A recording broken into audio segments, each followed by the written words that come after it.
Grandma ti fẹ́ yọ̀ rẹ̀ sùn mí o. Pikin. Pè wọ́n kọ́ gbọ́. Wọ́n kọ́ gbọ́. Kí ni grandma ní Yorùbá? Ìyá àgbà. Mi gbọ́? Ìyá àgbà. Ìyá àgbà. Lọ fi síbẹ̀.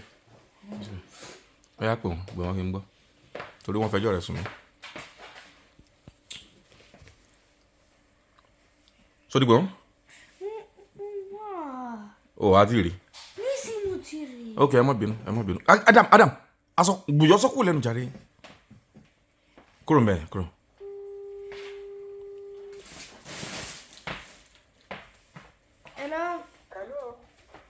Hello. Yóò àtẹ̀jí báwo ni? Dada. Hello. Hello. Ó ní báwo ni àtẹ̀jí? Dada. Ẹwà dáadáa. Báwo ni school? Kí ni school ní Yorùbá? Ilé ẹ̀kọ́ ni. Okay. Àbí ilé ẹ̀kọ́ kọ́ ni? Ilé ẹ̀kọ́ ni. Àbí ìgbà ni? Ẹ ti bọ̀. Báwo wà ní Kámúlù àtàdàmú kọ́? Mo ti sọ, mo ti jíṣẹ́ yín fún o. Mo pè mí o. Tó ti gbọ́, tó bá ti pè mí. Grandma ló pe àwọn. So mo ti pè ní ìjẹta sí ikú ní ti sọ fún mi. Ó ṣe kí ni? Ẹ ti sọ fún mi mo ní lọ ti pè wọ́. So o ti pè wọ́n? So mo ti pè àgò. Wọn ò gbá aago. Security. Mo ti rántí nísìn. Grandma, ṣẹ́gbọ́n tí Yakubu sọ.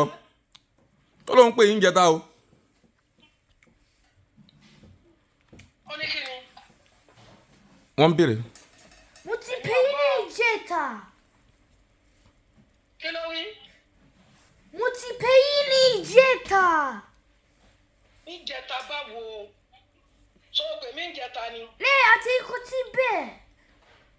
Látijọ́ tí dádì rẹ ti lọ, o ò pè mí. Wọ́n fẹjọ́ sun dádì rẹ yí pé Yakubu ò pè mí sí pé kò gba aago. O sì sọ fún mi wípé Kámílù àtàdámọ̀ ló mú fóònù wọ. Nígbà mo ti pè yìí. Fóònù rẹ kò fi pè mí o. Mo ti pè yìí bí lọ́rọ̀ bá mi sọ̀rọ̀ mi. Títí àbí? Àmọ́ ti gbọ́, mo pè mí. Mo bá sì ti pè mí. Mo sọ pé Kámílù àdámọ̀ girama kí yín o. So ti gbọ́, lọ́wọ́ owó yín o. Ẹ lálùbáríkà, ìyá rẹ̀ ńkọ́? Wọ́n ní Poland. Kò tí ì dé àbí? Ọlọ́run sọ dé láyọ̀. Lọ́wọ́ owó yẹn lálùbáríkà o. Ẹ̀lẹ́ o. Lọ́wọ́ fún un. Mo sọ pé Kámílù àtàdámọ̀ náà ti ń mọ̀wé. Sọ fún wọn pé kí wọn wípé girama kí yín. Ṣe. No. Kámílù Adam. Lọ. Àkẹ́jí. Àyìnlá. Àyìndé báwo ni?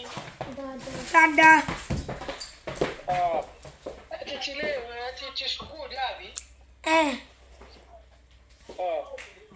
Àwọn òbí mi pé báwo ni sùkúù ní Yorùbá? Yakubu ni bàbá Yorùbá. Pàpẹ́ girama báwo ni sùkúù ní Yorùbá? Grandma báwo ni school ni? Yorùbá. Ilé ẹ̀kọ́. Ọ̀dà o. Ń gbọ́. Ó ní yín kọ́. Ní Poland. Òkè ọlọ́wọ́ sọ yìí o. Wọ́n wà ní Poland. Wọ́n wà ní Poland kì í ṣe ní Poland sọgbọ́n tí Yakubu sọ. Yakubu mo fẹ́ kí girama tẹ́ bá ti gbá fóònù Yakubu bẹ́ẹ̀ mo fi ṣe kinní ní ká mọ̀ pé mi ṣe ti gbọ́. Mo gbọ́hùn yín o. Tó ti gbọ́. Wọ́n ń bọ̀ sọ̀rọ̀. Kámílù Ada. Lọ́wọ́ owó yín o. Dúpẹ́. Wọ́n lọ́lọ́run owó yìí. Àmín. No. Kílẹ̀ fún mi. Ìgbọ́ kílẹ̀ fún grandma. Kílẹ̀ fẹ́ fún grandma tí máa ń lọ Manchester. Kílẹ̀ fẹ́ fún ọ? Pounds lè máa fún ọ. Yakubu ló máa fún ọ. Ìwọ náà máa ṣe kíni? Èló pounds èló gángan? Kámílù Ada.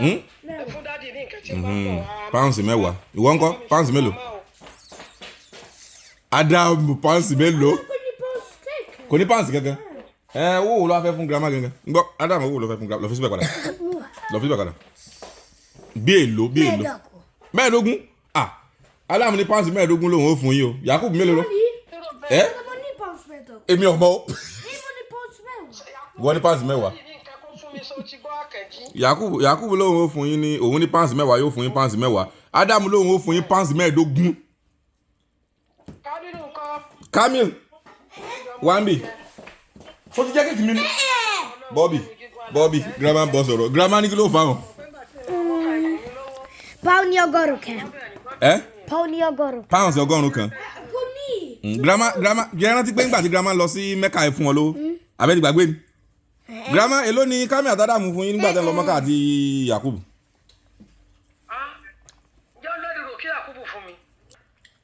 Èló ló fún ọ.